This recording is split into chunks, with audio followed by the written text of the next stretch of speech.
The only thing worse than waking up sunburnt on the top of Caesar's Palace in Las Vegas on the day of your wedding and you can't get off the roof because the door is locked would be taking any of these players in today's video inside of your 2025 fantasy football drafts. Inside today's video, we're going to be breaking down the worst pick in every single round of your 2025 fantasy football drafts. But before we could get on into things, I would like to ask that if you guys are new to the channel and you don't enjoy today's video, that you please make sure to hit that subscribe button down below. And while you're down there, whether you are new to the channel or not, please make sure that you do leave a like on today's video. It would help me out a ton. So without further ado, let's get into the worst pick in every round of your 2025 fantasy football drafts. We begin with the worst pick inside of the first round. The first round of current ADP, consensus ADP from ESPN, CBS, NFL, and Sleeper has Jamar Chase, Saquon Barkley, Bijan Robinson, Justin Jefferson, Jahmyr Gibbs, CeeDee Lamb, Amon-Ra St. Brown, Puka Nacua, Ashton Genty, Malik Neighbors, Christian McCaffrey, and Derrick Henry. Now, out of these 12 picks, I don't really think any of them are that egregious at their ADP. I think there's a strong argument to be made for all of these guys to be ranked inside of the top 12 overall players, thus going inside the first round. But for me, the worst pick inside the first round is Derrick Henry as the running back 6 at pick number 12. Do I think you are instantly losing your league if you pick Derrick Henry? In my opinion, no, I don't think that. I would just prefer to get him inside of the second round. Now, Derrick Henry is basically a metahuman, right? He is like the Terminator. This is a guy that, despite his age, just continues to put belt to ass every single season. But there are very strong indicators by the fact that running backs historically, as they age, they tend to dip off. Derrick Henry is currently 31.5 years old, so he is far from a spring chicken. Peak seasons, according to ApexFantasyLeagues.com, is 15 PPR points per game with at least 7 games played. About 12 running backs every single year eclipse that 15 PPR points per game number. So if you're looking at Derrick Henry, 31 years old, you can see that the peak seasons are below 10 total.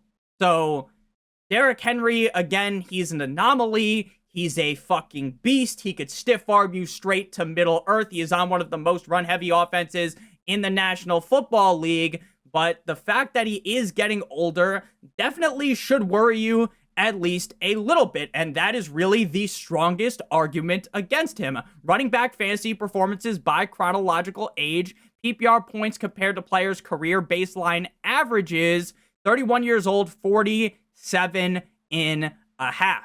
Again, they had this same argument for him last year, and if you faded him, he completely ass-blasted you because Derrick Henry was so great. So again, I'm not saying to completely fade Derrick Henry. I would be more than happy to take him with the first or second pick inside of the second round, but to me, his ADP is just a little too high, especially when you consider that Lamar Jackson only had 1 rushing attempt inside of the red zone last season from weeks 1 through 17. So if he just rushes a couple more times inside of the red zone and gets his way on in there, we could end up seeing Derrick Henry drop from maybe 18 total touchdowns to 15 or 14, or maybe he gets down to 12 and he ends up not living up to his ADP. Again, Derrick Henry is one of the best running backs in the NFL.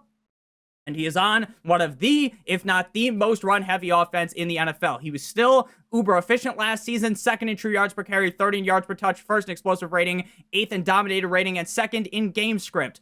But in this video, I am tasked with telling you the worst pick in every single round. I can't just skip round 1. So for me, it's going to be Derrick Henry. But again, I don't think taking Derrick Henry is going to completely capsize your fantasy football team. If I'm being honest, I could still see him having a great season even at his age. But the age concern definitely is a great argument against him, in my opinion. Moving now to round number 2, and this is where I have much stronger conviction. And round 2 ADP currently is Devon Achane, Nico Collins, Brian Thomas Jr., A.J. Brown, Brock Bowers, Josh Jacobs, Drake London, Jonathan Taylor, Lamar Jackson, Josh Allen, Kyron Williams, and Ladd McConkey. Inside the second round, the worst pick for me is going to be Jonathan Taylor, running back of the Indianapolis Colts. Current ADP running back 9 at pick number 20. He was the running back 12 last season in PPR and the running back 7 in PPR points per game.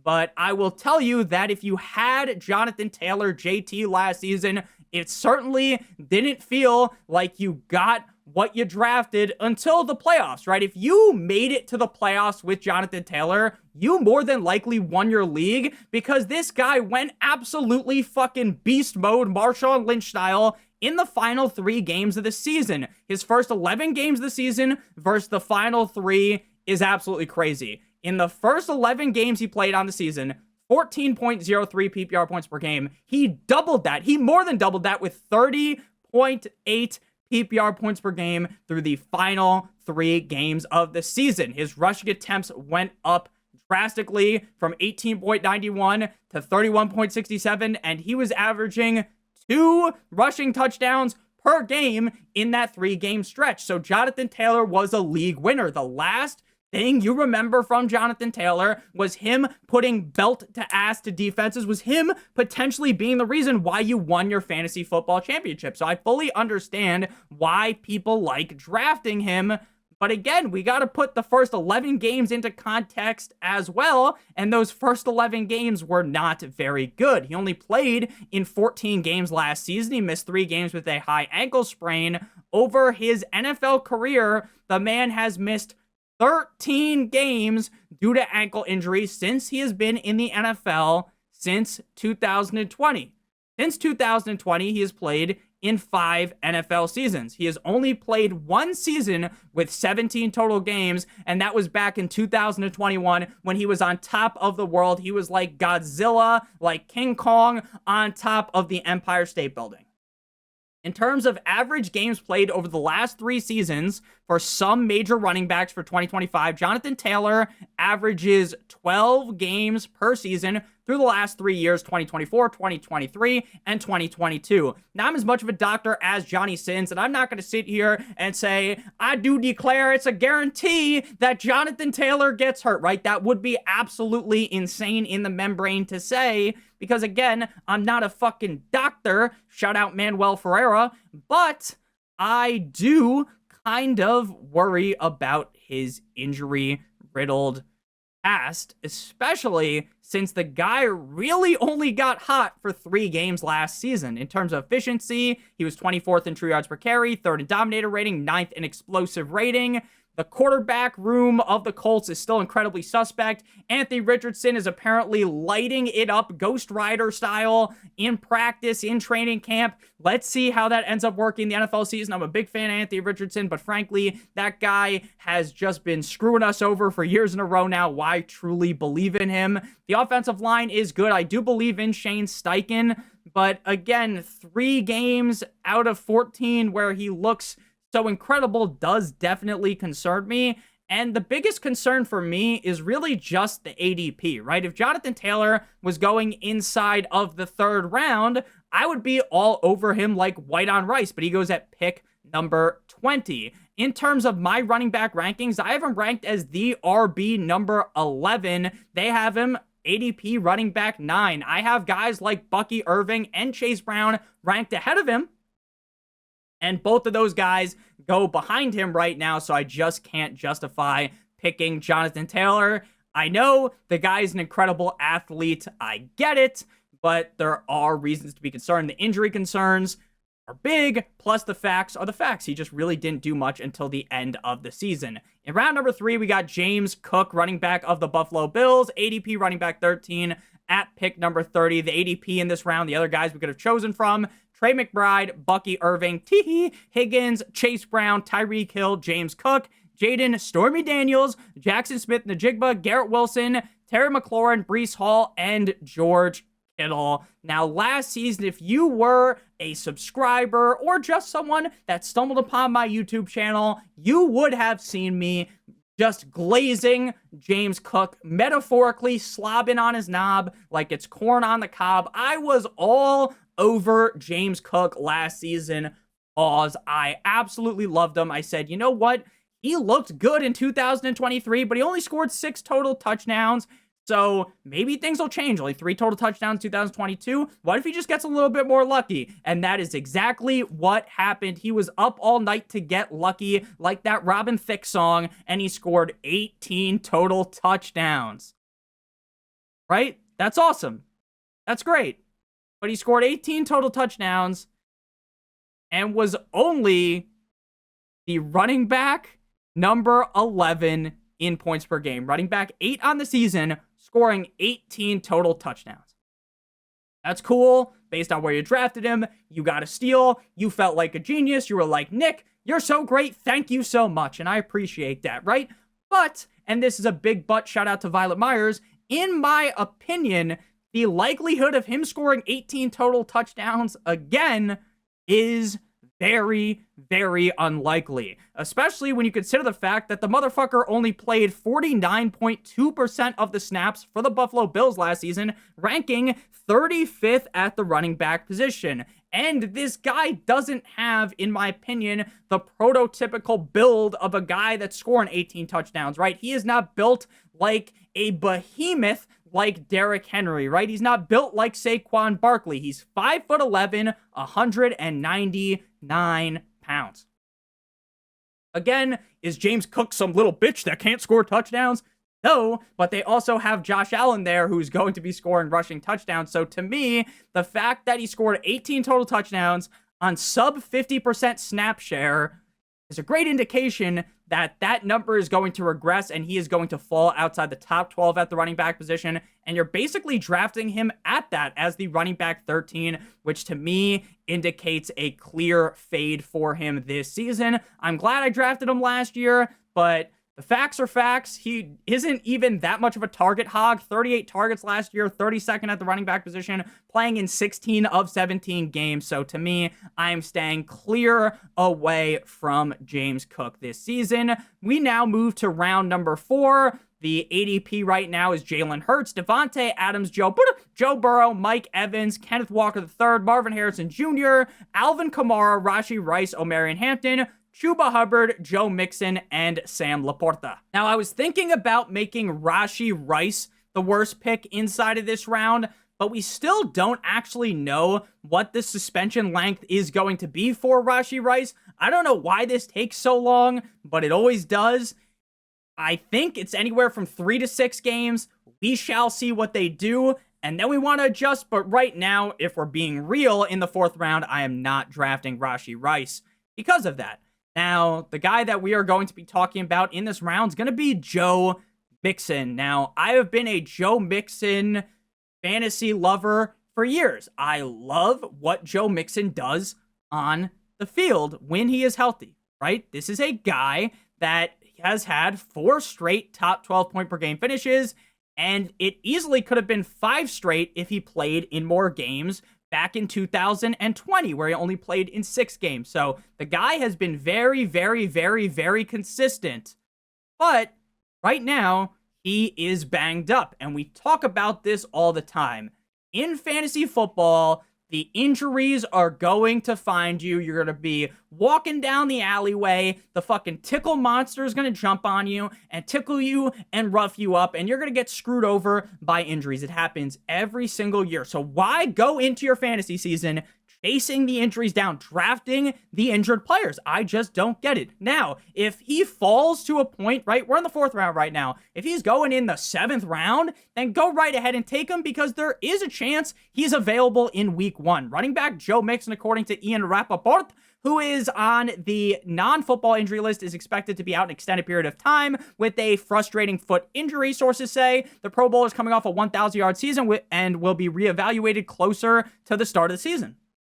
But a lot of people might not be doing their draft early September, late August. If you're doing your draft sooner, mid-August, you probably won't know the health of Joe Mixon. So he should be rapido falling down draft boards, because I don't want to be chasing those injuries. Jeff Mueller says Aaron Wilson's report made it sound like Joe Mixon re-injured the hamstring in the spring in his own individual workouts. It's likely being viewed as a new incident instead of an aggravation from 2024 injury September and December. Hence, the NFI makes me very wary of drafting him. None of the reporting makes any sense. He's doing well. He's improving. Yet this is a lingering re-injury in April/May from a prior injury that didn't heal from 2024, and he hasn't been able to practice yet. But he's going to be fine for week 1. The timetable doesn't suggest that. So there's a lot of reasons to worry.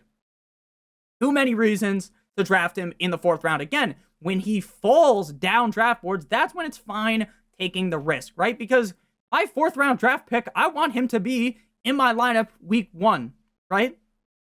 He's probably not going to. So to me, I just don't feel comfortable remotely taking, even if the 5th, the 6th round, it's just not smart in my opinion. And again, this is coming from someone that really does and has believed in Joe Mixon in the past. Before I keep talking about Joe Mixon, I would like to give you guys a quick word from our friends, our partner over at Underdog. If you're brand new to Underdog, sign up using promo code Notorious. You will get your free pick plus a deposit offer of up to $1,000 in bonus cash, plus my draft guide for completely free. The draft guide will be out on Patreon sometime on August 1st as you're watching this. It might be out now. It might be out a couple hours from now. My wife is actually getting surgery today, so I am not completely sure of when I'll be on my computer to be able to upload that, but it will be out soon. And anyone that signs up, the day after you sign up, you'll receive an email to the email that you signed up for Underdog for. If you don't know what Underdog is, it's the best place to do best ball drafts. You don't know what best ball is? It's the best part about fantasy. It's the draft and that's it. No waivers, no trades, no in-season management. Underdog automatically puts the highest scores into your lineup at the end of every single week.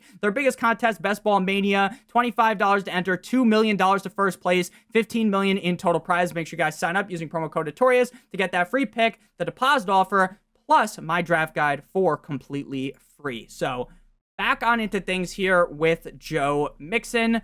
Again, it's really just the injury scare. Last year, uber efficient, 2nd in dominating, 8th in yards per receptions, and 3rd in defenders in the box. So even though they were loading the box up, you're getting a loaded box like you just went to KFC, it don't matter. We end up seeing a great season out of Mixon. So the injury concern is really the only thing that makes me not want to draft him. I'm not that worried about Nick Chubb. I'm not that worried about Woody Marks, but frankly, if the reports are this hazy, it just seems like a clear stay away. In round number 5, we got Zay Flowers, wide receiver of the Baltimore Ravens, wide receiver 27 at pick number 59. Inside the 5th round, DJ Moore, James Conner, DK Metcalf, Pat Mahomes, Xavier Worthy, Cortland Sutton, Devontae Smith, David Montgomery, Travis Hunter, TJ Hawkinson, Zay Flowers, and Jameson Williams. Now, Zay Flowers has been a guy that I've touted in the past. I've been a Zay Flowers head because I think Zay Flowers is a very talented wide receiver. But there is very clearly an issue with Zay Flowers, and it's not his ability to catch the football. Back-to-back seasons with 108 plus targets. He had 1,059 receiving yards last season, ranking 16th at wide receiver, 20th in targets, 22nd in receptions. And he scored 4 total touchdowns, 49th. The issue is the touchdowns, right? And it's not just one season with 4 touchdowns. 2023, 5 touchdowns. 2024, 4 touchdowns. Zay Flowers doesn't have the build to be scoring a crazy amount of receiving touchdowns inside the red zone. Sure, he's going to run fast past a guy like Barry Allen, the Flash. He's going to juke a motherfucker out of his shoes. He's going to be decleated on the ground. He's going to beat the safety. He's going to be booty naked, wide open in the deep down the field. Lamar's going to hit him, Kobe, and he's going to catch it. He's going to score a couple touchdowns. That's going to be cool. Again, Zay Flowers is a talented player, but he doesn't have the build of a wide receiver that gets usage in the red zone, especially when you have Mark Andrews, Lamar Jackson, and Derrick Henry. It severely diminishes the amount of red zone looks that Zay Flowers is going to get. Now, I know Isaiah Likely's hurt, but it's not like Isaiah Likely is going to be out for the whole season either. So Zay Flowers' opportunities to score a bunch of touchdowns are going to have to come outside of the red zone. Again, the guy's a talented player, 10th in yards after the catch, 17th in yards per out run, 26th in yards per target, 26th in yards per reception, 13th in yards per team pass attempt, 9th in target separation. Again, he's getting open. He's always open like 7-11. But if the touchdowns aren't going to come his way, and I don't magically just project that now in 2025 he's magically going to get 10 touchdowns, Probably going to get 4, 5, 6 in that range.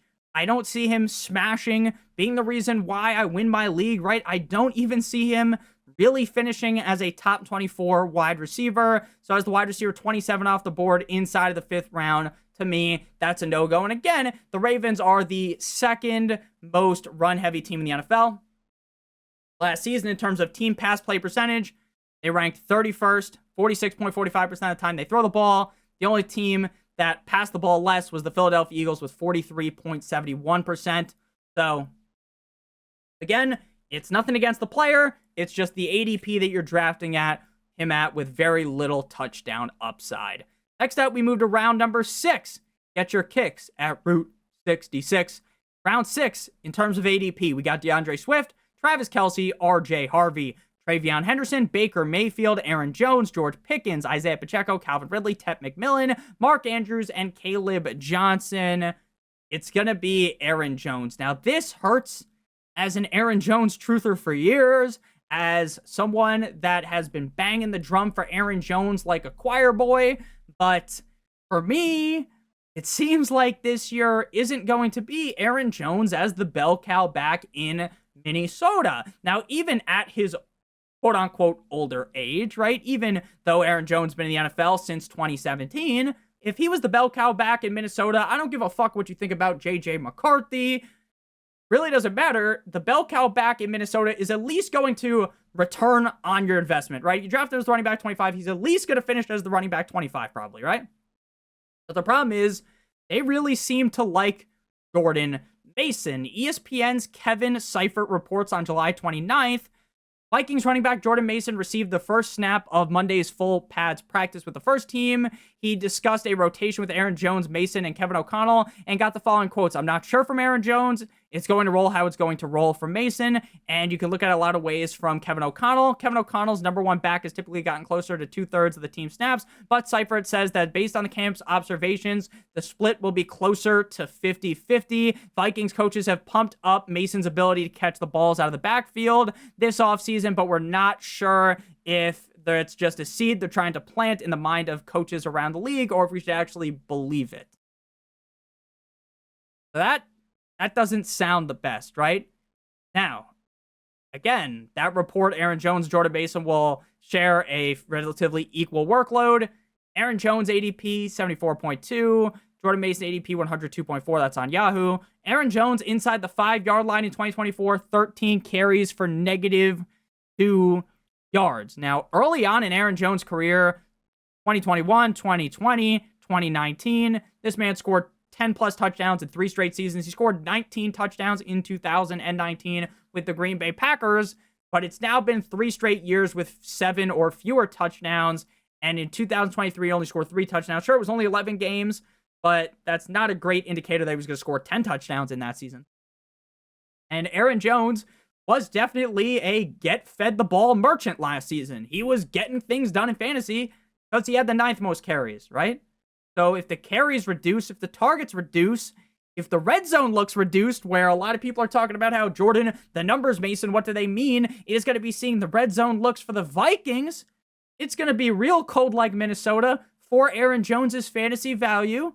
So for me, at ADP in the 6th round, where he's going, I just can't do it. I'd just rather take Jordan Mason a little bit later. That's just the smart move in my opinion, based on all the reports. Now, again, this is a video that's coming out on August 1st. If we get more reports, more things come out, and it's like, oh, Aaron Jones is clearly the guy, then we just backpedal this take. But as of right now, there's definitely reasons to worry about Aaron Jones, especially when he's gotten less efficient over the years. Round 7 ADP, we got Bo Nix, Jalen Waddle, Jerry Jeudy, Tony Pollard, Chris Godwin, Chris Olave, Jordan Addison-Ray, Rome Odunze, David Njoku, Brian Robinson Jr., Quinshon Judkins, and Evan Ingram. It's a layup. It's an easy pick. It's Quinshon Judkins, running back of the Cleveland Browns.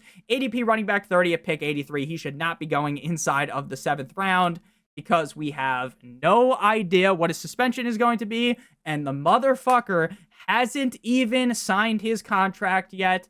I know people be like, Nick, you really liked Quinshon Judkins earlier on in the offseason process. You were excited about what he was going to do on the Browns. And I was, because I think he's better than Dylan Sampson. I think he's better than Jerome Ford. I think he's the best running back in this backfield.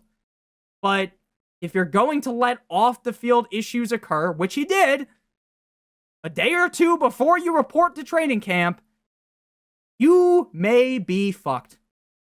Because not only is he going to get suspended, he still hasn't stepped foot in training camp as a rookie. If Quinshon Judkins was in year 7 of the NFL, year 5, right? He's clearly the Browns' RB1. And even if he gets suspended 4, 5, 6 games, whatever the suspension ends up being, you're not really that worried because you know, hey, I got the discount and he probably would be going lower.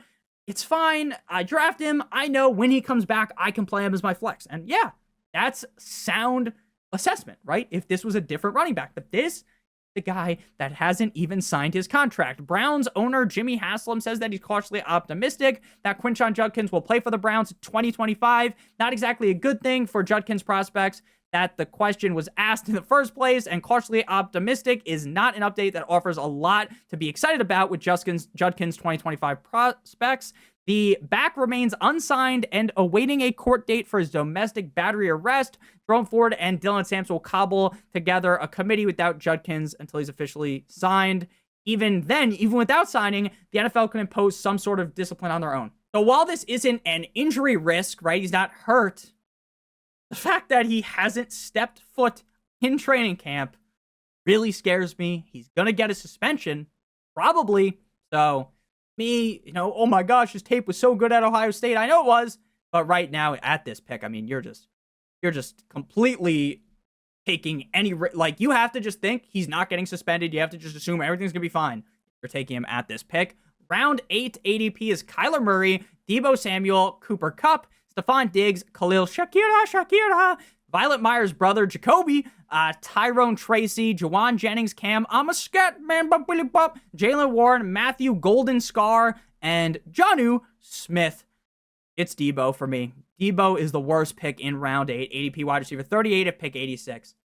Every single year without fail, when I say don't draft Deebo, the comments come in bunches, right? The comments come aggressively, like they haven't cranked off in a couple of weeks, and you shoot it out there, and then you're shooting straight ropes. You know what I'm talking about, fellas.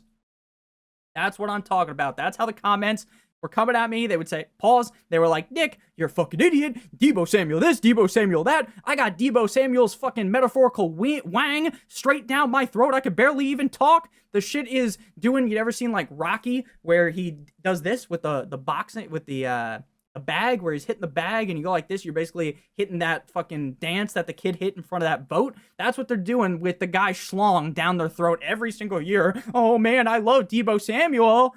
And then Deebo Samuel proceeds to fuck you directly in the ass, metaphorically, of course, every single year. He just always does, right?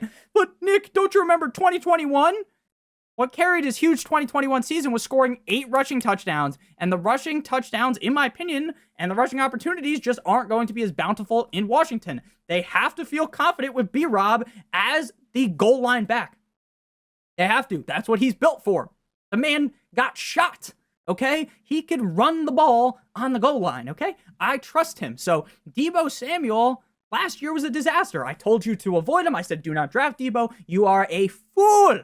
A fool if you draft Deebo, and people still come at me. And I know there's going to be a Deebo hive in the comment section that still believes in him because they remember 2021, right? They remember all those years ago, 4 fucking years ago, where Deebo helped you win your championship. Nice. That's awesome, right? Cool. Right? Efficiency last year. The efficiency stats. 34th in target separation. 61st in dominator rating. 85th in contested catch rate. 25th in route win rate. Nice. I'll give him that. 127th in EPA. 68th in true catch rate. Now, there's been times where I've slung the, oh, Deebo's a little bit fat. And Nick, you look fat too. Fat fuck. Yeah, I know. I'm not the skinniest guy out there. And honestly, Deebo does look better. So I'm not going to say he's fat Deebo. We ain't going to call him that. But the guy just hasn't been productive. 4 of 15 games last year with 13 plus PPR points. 8 of 15 games with fewer than 10 PPR points. I know you might say he barely played up against the Chiefs, so it's only 14 games. That doesn't make your argument much better. 4 of 14 games with 13 plus PPR points. Right? 8 of 14 games with fewer than 10 PPR points. That's not good. That is not good at all. I like Debo. Like, I think he is a little bit more talented than the efficiency stats say. But I think Terry McLaurin's going to get his contract, so I really just don't see Debo having this ferocious season. Round number 9 of ADP, we got Justin Fields, Travis Etienne, Slick, Ricky Pearsall, another guy that's been shot, Brock Purdy, Javonte Williams, Jaden, Riley Reed, Brandon Aubrey, Ramondre Stevenson, Dak Prescott, Jared Goff, Tyler Ward, and Tucker Kraft, Mac and Cheese. ADP right now, Travis Etienne Jr., running back of the Jaguars, ADP, running back 34, pick 98. I can't do it. I can't do it. Now, the most recent report out of camp is Travis Etienne was seemingly the focus on July 29th of the backfield, getting plenty of work and popping off for a few impressive runs. Tank Bigsby continued his strong camp and made it to the second level on a few occasions. The report prior to that Travis Etienne report, everything was just all over Tank Bigsby. Everyone just loved Tank Bigsby. Look how great Tank Bigsby looks. The Tank Bigsby show was one of the reports out of Jags camp. If there was one running back who stood out throughout the practice, it's Tank Bigsby. Right? And when the pads come on, that's when Bigsby ends up being a better player. Right? So, Etienne, a guy who, sure, year 1, 5.1 yards per carry. Round of applause for that. Then 2023, 3.8. Last year, 3.7. His best season as the running back 7 in points per game. 2023, he had 3.8 yards per carry. Very inefficient. 52nd in true yards per carry last year. 45th in yards per touch. I get Liam Cohen should be able to revive this offense. I think the offense is going to be better with Liam Cohen at the helm. I think Trevor Lawrence is going to get better. It's going to be fun. BTJ, Travis Hunter. This is fun. Brenton Strange. Travis Etienne, Tank Bigsby, Baishal Tootin, bada bing, bada boom. It's fun. It is. But why the fuck am I going to draft Etienne in round 9 when I can get Tank Bigsby multiple rounds later? I'm not doing it. No reason to draft Travis Etienne, in my opinion, at this price. Final round, round 10. Najee Harris, Colston Loveland, Caleb Williams, Justin Herbert the Pervert, Keon Coleman, Cameron Dicker, Brandon Ayuk, Darnell, here comes the Mooney, Josh Downs, Jordan, the numbers Mason, what do they mean? Michael Pittman Jr. and Rashad White. It's going to be Brandon Ayuk, wide receiver of the 49ers, wide receiver 48 in ADP, pick 115. Now, a report from June. NBC Sports Matt Boyko reports 49ers head coach Kyle Shanahan indicates that wide receiver Brandon Ayuk will start the season on the PUP. Ayuk is still rehabbing from a torn ACL and MCL he suffered in week 7 last season. That doesn't sound good, right? And a more recent report, July 22nd, 49ers GM John Lynch said Brandon Ayuk's knee is not anywhere close to having a concrete timeline to return to the field. He did a lot to his knee. I tell ya, he is in a really good place considering that, Lynch told 49ers reporter and Inman. That doesn't sound good, right? Tuesday, July 29th. The 49ers still don't know when wide receiver Brandon Ayuk will be ready to come back from injury. That injury wasn't just a standard ACL and MCL tear. The rehab is a bit more involved because of it. But 49ers offensive coordinator Clay Kubiak was encouraged that, he's been at camp cheering on his teammates. That sounds good, right? And nice of him, right? To show up. Unlike last year when he was holding out. You got that fat contract. And you were terrible last season. Right now, nice. You know what? I'm not going to hate you after one bad season. But I'm not, we're not chasing injuries. We're not. You're going to be on the PUP. He's missing a bunch of games to start the season. Might take him time to get ramped up. I'm just staying away. He didn't even finish inside the top 100 overall last season. And was the wide receiver 60 in PPR points per game in 7 games. His efficiency stats were terrible. They were dreadful. You ever wake up in the middle of the night with like a Charlie horse, or you go to stand up because you got to take a leak and your leg is just in immense pain? That's how it feels to read the efficiency stats. 94th in target separation, 91st in dominator rating. He had the 6th most drops despite playing in only a couple of games. 81st in EPA, 103 in quarterback rating per target, 79th in fantasy points per outrun, 101 in fantasy points per target. I just can't do it, man. I can not do it. He played in 6 full games because he got hurt week 7. In 5 of those games, he failed to score 10 fantasy points. I can't do it. I can't do it at that price. That is ridiculous. So thank you guys all so much for watching. If you did enjoy, make sure you guys hit that subscribe button like it owes you some money. Leave a like on today's video to help me out a ton. If you want to follow me on Twitter or X, please do so at NotoriousFantasy. Check out the sponsor of today's video, Underdog. Get that gimme pick, the deposit bonus offer of up to $1,000 in bonus cash, plus getting my rankings for free. promo code Notorious, or hit the link in the video description if you want my rankings. You don't want to go on Underdog, which is fine. You just have to go on the Patreon, sign up on there, and you will receive my rankings. I love you long time. I hope you have a great one. Check out one of the videos in the description if you haven't seen it already. And as always, good boy.